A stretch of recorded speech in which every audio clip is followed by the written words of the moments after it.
ሰላም እንዴት ናችሁ? ለቤቴ አዲስ የሆናችሁ የደውል ምልክቷን የተጫናችሁ ቤተሰብ ሁኑ።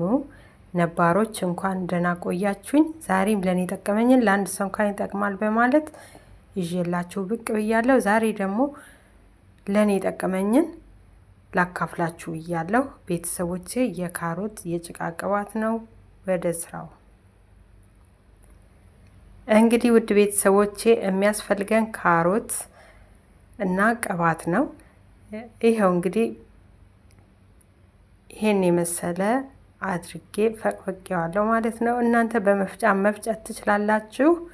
ቤተሰቦቼ ለእናንተ የሚስማማችሁን ቅባት በጣምም እንት ሳይል ሳይንተከተክ ማለት ነው።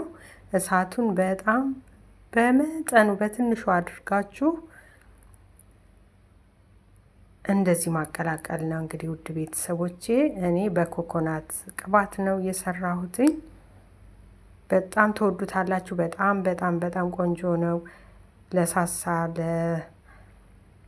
ከፊቱ ለሸሸ ይሄው እንግዲህ ውድ ቤተሰቦቼ ሳጠለው አላሳየኋችሁም እንጂ ይሄን የመሰለ ሆኖልኛል።